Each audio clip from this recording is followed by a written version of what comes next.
नमस्कार, स्वागत है आपका। आपके साथ मैं दीपेश बरगले। खबरों की शुरुआत करते हैं। सरगुजा संभाग के बाद मुख्यमंत्री भूपेश बघेल ने भेंट मुलाकात अभियान के दूसरे चरण की शुरुआत आदिवासी बाहुल्य बस्तर संभाग से कर दी है।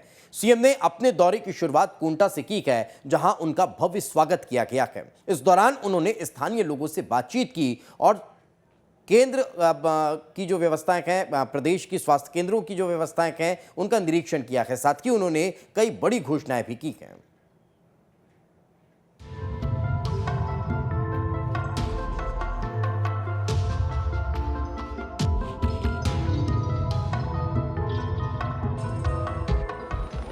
छत्तीसगढ़ के सीएम भूपेश बघेल ने भेंट मुलाकात अभियान के दूसरे चरण की शुरुआत बस्तर संभाग से कर दी है। सीएम जैसे ही कोंटा पहुंचे, स्थानीय लोगों ने उनका भव्य स्वागत किया।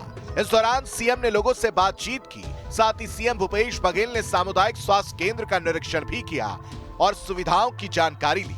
इस दौरान सीएम ने कई बड़ी घोषणाएं भी की। उप तहसील जगरगुंडा को तहसील बनाया जाएगा। उप तहसील दोरनापाल को पूर्ण तहसील का दर्जा मिलेगा। बंडागांव और जगरगुंडा में विद्युत सब स्टेशन बनेगा। कोंटा में 30 बेड के अस्पताल को 50 बेड का किया जाएगा। इस मौके पर सीएम ने बीजेपी पर भी जमकर निशाना साधा। उन्होंने कहा कि राज्य सरकार के विकास कार्यों से बीजेपी घबराई हुई है और यही वजह है कि वो ध्रुवीकरण की राजनीति पर उतर आई है। भारतीय जनता पार्टी लगातार अपने लाभ के लिए ध्रुवीकरण कर रही है। सत्ता में तो आ सकते हैं, मैं पहले भी कहा, लेकिन इससे देश को नुकसान है। देश में विभिन्न जाति के लोग रहते हैं, बोली भाषा के लोग रहते हैं, अलग अलग संस्कृति के लोग रहते हैं, अलग अलग धर्म मानने वाले लोग रहते हैं और सब लोग का ये देश है। तो इसमें भाईचारा प्रेम का संदेश देना चाहिए, न कि डर और भय का वातावरण होना चाहिए। छत्तीसगढ़ आदिवासी बहुल राज्य है और बस्तर संभाग में सबसे ज्यादा आदिवासियों के लिए विधानसभा सीटें रिजर्व हैं। शायद यही वजह है कि बीजेपी और कांग्रेस दोनों ही दलों का फोकस बस्तर पर है। आपको बता दें कि छत्तीसगढ़ में 29 विधानसभा सीटें आदिवासियों के लिए रिजर्व है। 29 में से सबसे ज्यादा सीटें बस्तर संभाग में हैं। बस्तर जोन आदिवासी बहुल इलाका है। 12 विधानसभा सीटों में से 11 सीटें आदिवासियों के लिए रिजर्व है। कहा जाता है कि बस्तर के आदिवासी जिस पार्टी को वोट देते हैं, उनका सत्ता में आना तय हो जाता है और यही वजह है कि सभी पार्टियों की नजर बस्तर पर है। ऐसे में ये माना जा रहा है कि सीएम के भेंट मुलाकात कार्यक्रम का असर 2023 में जरूर देखने को मिलेगा। Team news state. और ज्यादा जानकारी के साथ सहयोगी अंकुश जुड़ चुके हैं। अंकुश, किस तरह का ये दौरा कार्यक्रम चल रहा है और इसके किस तरह के मायने निकाले जा रहे हैं? कितना प्रभावित ये दौरा बस्तर के आदिवासियों को करता हुआ नजर आ रहा है?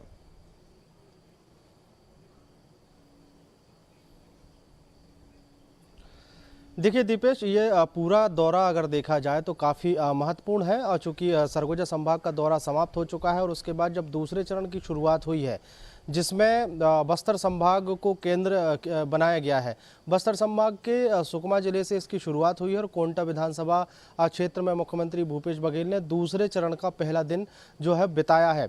इस दौरान मुख्यमंत्री भूपेश बघेल कई कार्यक्रमों में शिरकत करते नजर आए और इसके साथ ही स्थानीय लोगों से मुलाकात की है। उन्होंने स्थानीय लोगों से मुलाकात करने के दौरान जो सरकार की जो फ्लैगशिप योजनाएं हैं उसको लेकर उन्होंने जानकारी ली है। सबसे महत्वपूर्ण बात यह है कि जो कोंटा इलाके में आज घोषणाओं की झड़ी लगती हुई दिखाई दी। मुख्यमंत्री भूपेश बघेल ने वहां पर कई घोषणाएं की हैं और उन घोषणाओं के माध्यम से कहीं ना कहीं उस आदिवासी इलाके में लोगों को साधने की कोशिश की है और लोगों को लाभान्वित करने की कोशिश यहाँ पर की है।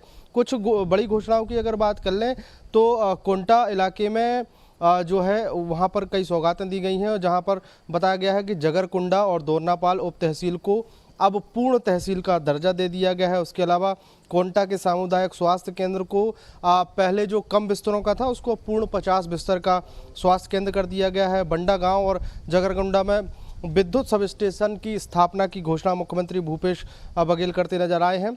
दुब्बा टोटा में खेल मैदान और एर्रावोर में मिनी स्टेडियम की घोषणा करते यहां पर मुख्यमंत्री नजर आए हैं। चूंकि बस्तर इलाका अंदरूनी इलाका माना जाता है छत्तीसगढ़ का, इसलिए कोंटा अंचल में जो अंतर्राज्यीय सीमा जो है वहां पर एक बहुत बड़ा प्रवेश द्वार बनाए जाने की घोषणा मुख्यमंत्री भूपेश बघेल करते नजर आए हैं। अब अगर इस पूरे इलाके की बात करें तो जिस तरीके से बस्तर संभाग में 12 विधानसभा सीटें हैं और उसमें से अधिकतर जो सीटें हैं, ज़्यादातर जो सीटें हैं वो आदिवासी वर्ग के लिए आरक्षित हैं। कहा जाता है कि सत्ता की कुर्सी का जो रास्ता है वो बस्तर की गलियारों से होकर गुजरता है और जिस पार्टी को बस्तर के आदिवासियों का सहयोग मिलता है, जिस पार्टी को बस्तर के आदिवासियों का साथ मिलता है, वो पार्टी सत्ता में रहती है। 2018 के हालिया जो चुनाव परिणाम हैं वो इसके सबसे बड़े उदाहरण हैं।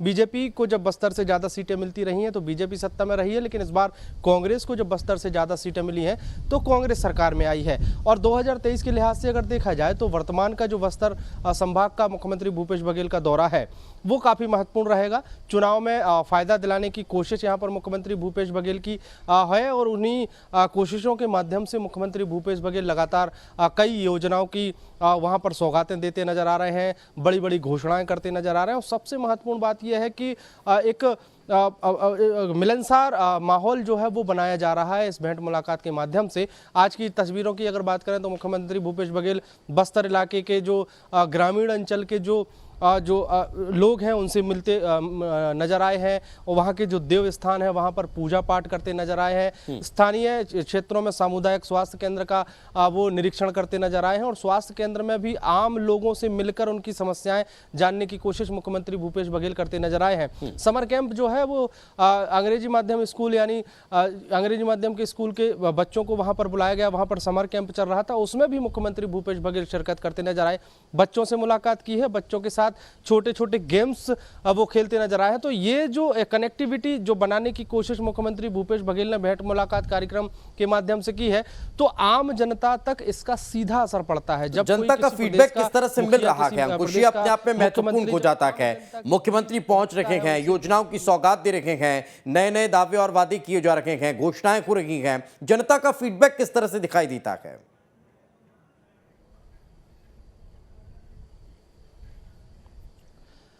देखिए दीपेश, मैं उसी बात से शुरुआत करूंगा कि जिस तरीके से किसी राज्य का मुख्यमंत्री और किसी राज्य का मुखिया जब अंदरूनी इलाकों में ग्रामीण क्षेत्रों में उतरता है और जनता से सीधे संवाद करता है, उनके साथ बैठता है, उनके साथ भोजन करता है, उनकी समस्याएं जानने की कोशिश करता है तो स्वाभाविक है सीधी कनेक्टिविटी होती है। जनता के मन में सीधा एक मैसेज गया है कि हमारे मुख्यमंत्री हमारे बीच उठने बैठने वाले हैं और अगर आने वाले समय में वो उन्होंने इस क्षेत्र के विकास के लिए अगर सौगातें दी हैं, इस क्षेत्र की समस्याओं को देखते हुए उन्होंने चिंता जाहिर की है तो स्वाभाविक है कि अगली बार जब चुनाव के समय में वही मुख्यमंत्री जब उनके बीच वोट मांगने जाएगा तो जनता वो ये समय भी याद करेगी कि एक समय ऐसा भी था जब मुख्यमंत्री आए थे, हमारे साथ बैठे थे, हमारे परेशानियों को सुना था, हमको जो जिन चीज़ों की आवश्यकता थी, जो चीज़ें हमारी डिमांड में थी उनको पूरा किया गया है। तो ये फीडबैक भी मुख्यमंत्री भूपेश बघेल लेते नजर आते हैं। लगातार कोशिश रहती है कि लोगों से मिलें, उनके मन की बात जानने की कोशिश करें और वही कोशिश जो है मुख्यमंत्री भूपेश बघेल करते नजर आ रहे हैं। और जिन क्षेत्रों में मुख्यमंत्री भूपेश बघेल जा रहे हैं, लोगों से मिल रहे हैं, लोगों की समस्याएं जान रहे हैं, वहां कहीं ना कहीं एक खुशी का माहौल जो है वो जनता के बीच देखने को मिल रहा है। अभी हाल ही की तस्वीर की अगर बात करें, आज की तस्वीर की बात करें तो चूंकि बस्तर इलाका है, ये उस इलाके की जब भी बात होती है तो एक जहन में एक तस्वीर बनती है कि वो नक्सलगढ़ है, नक्सल इलाका है, नक्सली वहाँ पर हैं, हमले होते हैं और वहाँ पे विकास के काम अवरुद्ध होते हैं। तो उन तस्वीरों में भी कुछ सुखद तस्वीरें निकल कर आती हैं। एक एसआई मड़कम नाम के व्यक्ति से आज मुख्यमंत्री भूपेश बघेल की भेंट मुलाकात हुई है और मुलाकात से कुछ वीडियोस निकल कर आए हैं जिसमें मड़कम नाम के जो सब इंस्पेक्टर हैं वो अपनी पुराने जीवन की कुछ कहानी बता रहे हैं और उन्होंने स्पष्ट कहा है कि वो गलत रास्ते पर चले गए थे, नक्सलियों के साथ वो नक्सलियों के साथ देने लगे थे, नक्सली वो बन गए थे। लेकिन जैसे प्रदेश के इस अंदरूनी इलाके में विकास की बयार बही है, उसके बाद वो धीरे धीरे मुख्यधारा में जुड़े। मुख्यधारा में जुड़ने के साथ वो पुलिस डिपार्टमेंट की सेवाओं में गए और वहां पर पुलिस डिपार्टमेंट की सेवाओं में आज भी उनके हाथ में हथियार है। पहले लोगों की जान लेने के लिए हथियार होता था, आज उनके हाथ में हथियार लोगों की जान बचाने के लिए। तो ये फर्क जो है ये कहीं ना कहीं एक बड़ी बात और बड़ी सौगात दिखाता है कि सरकार की तरफ से जो जनता के लिए किया जा रहा है और जनता इन सब चीज़ों को